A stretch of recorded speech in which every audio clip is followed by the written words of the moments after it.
parole est à présent à Monsieur Frédéric Petit pour le groupe démocrate. Merci Madame la Présidente. Monsieur le ministre de l'Europe et des Affaires étrangères, quand allons-nous enfin annoncer la fermeture du ciel ukrainien? Oui, protéger le ciel d'une partie de l'Ukraine, à distance du front, est une opération certes complexe. Cela sera sans doute utilisé et déformé par l'ennemi, y compris par ses relais ici en France ou ailleurs en Europe. Mais cette opération est désormais une obligation morale et stratégique. Je reviens d'une longue mission en Ukraine. J'ai rencontré de nombreux acteurs de nos deux sociétés civiles. J'ai vu des enfants à Kherson écrire une histoire avec ceux d'Avignon dans une bibliothèque scolaire souterraine, des entrepreneurs à Odessa se lancer dans des clubs d'affaires internationaux, des nouvelles collectivités territoriales faire sortir de terre leurs maisons de santé, l'hôpital de Lviv pour les blessés de guerre, sans doute le plus en pointe aujourd'hui en Europe. J'ai fait 40 km sous les filets envoyés par les pêcheurs bretons. Fermer le ciel, cela signifie protéger des citoyens engagés, c'est protéger notre fraternité. La France et les Européens se sont toujours tenus à côté des plus vulnérables. Ne laissons pas tuer des enfants dans leur sommeil, déchirer des familles par des drones ou des missiles russes. La France et les Européens, depuis 80 années, bâtissent ensemble, unis dans la diversité. Ne laissons pas détruire des infrastructures énergétiques, des gares et des trains du quotidien. Ce sont sur ces ruines que les drames de la division risquent de renaître pour notre malheur commun. Fermer le ciel ukrainien, c'est aussi un message qui sera entendu et surtout compris à Moscou. Qui peut prétendre que protéger des civils, c'est entrer en guerre? Le président Zelensky vient de proposer des élections à une condition, c'est que nous les protégions. Peut-on imaginer que cela se fasse sous un ciel débordant de drones et de missiles? Si l'annonce de cette fermeture du ciel est clairement expliquée aux Français, partagée avec eux, alors elle sera portée par notre pays tout entier.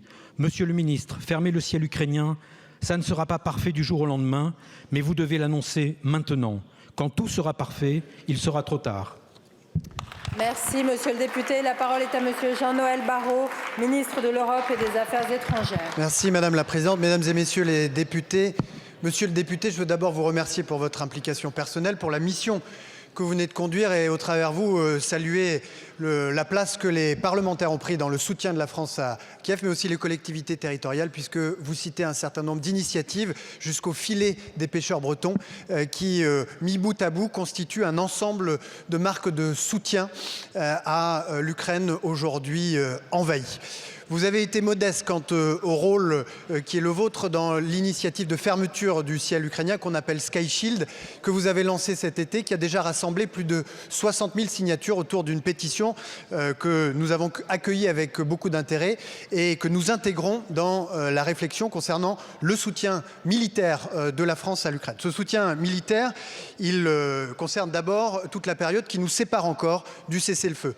Et à la fin du mois d'octobre, le président de la République a annoncé que de nouveaux avions Mirage ainsi que de nouveaux missiles Aster seraient transférés à l'Ukraine pour que le ciel ukrainien puisse être ainsi défendu.